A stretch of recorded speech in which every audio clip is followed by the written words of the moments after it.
World Parkinson day का जो M है वो है पार्किंसन डिजीज के बारे में थोड़ी सी हम सबकी अवेयरनेस बढ़ाने का। पार्किंसन डिजीज एक ऐसी कॉमन बीमारी है जो हमारे कंट्री में 1% पॉपुलेशन को लाइफ टाइम प्रेवलेंस है इस बीमारी का। अब हमारी जो आबादी है उसके हिसाब से आप समझ सकते हैं कि 1% एक बहुत ही बड़ा नंबर है। पार्किंसन डिजीज एक ऐसी बीमारी है जो कि बहुत ही ट्रीटेबल है और अगर इसका सही इलाज किया जाए तो पेशेंट्स अपना नॉर्मल लाइफस्टाइल, अपनी नॉर्मल सर्वाइवल लॉन्जिविटी और अपनी quality of life almost nearly normal enjoy कर सकते हैं। पार्किंसन डिजीज के पहले 5, 7 या 10 साल में मेडिसिन का बहुत इंपॉर्टेंट रोल है और जिससे पेशेंट्स रेगुलर मेडिसिन और उससे साथ साथ फिजियोथेरेपी और जो प्रिकॉशंस और एक्सरसाइज हैं उससे बहुत ही बढ़िया क्वालिटी ऑफ लाइफ एंजॉय कर सकते हैं। अब डीप ब्रेन स्टिमुलेशन सर्जरी एक ऐसा ऑपरेशन है जो कि पहले 5, 7, 10 साल के बाद काम में आता है जब दवाइयों के इफेक्ट से पेशेंट को क्वालिटी ऑफ लाइफ अच्छी नहीं मिल पा रही है। इसके 2 मुख्य कारण होते हैं।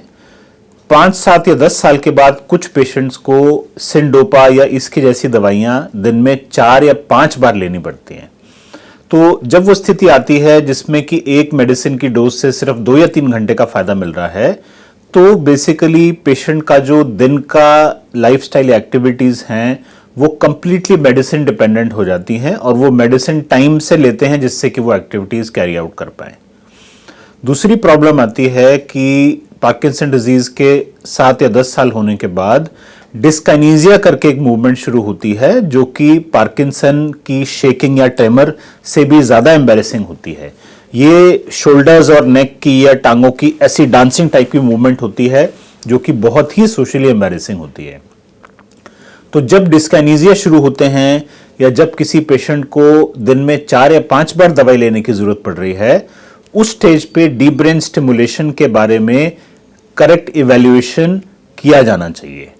डीप ब्रेन स्टिमुलेशन एक ब्रेन का पेसमेकर वाला ऑपरेशन है जिसमें जो कि बहुत ही सेफ है और वर्ल्ड वाइड लाखों पेशेंट इस ऑपरेशन का फायदा उठा चुके हैं पिछले 25 साल में। हमारी कंट्री में इस ऑपरेशन के बाद अभी इस ऑपरेशन के बारे में अभी भी अवेयरनेस काफी कम है।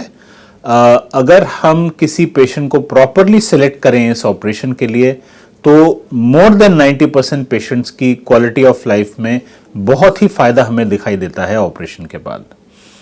इस ऑपरेशन के बाद दवाइयां लेना और रेगुलर मॉनिटरिंग और फॉलोअप और जो पेसमेकर हम लगाते हैं उसकी प्रोग्रामिंग बहुत इंपॉर्टेंट है। बट अच्छी बात यह है कि जो पेशेंट एडवांस पार्किंसन डिजीज में भी हमारे पास आते हैं डीबीएस सर्जरी के लिए, डीबीएस सर्जरी के बाद मोर देन 90% पेशेंट्स की quality of life almost nearly normal रह जाती है।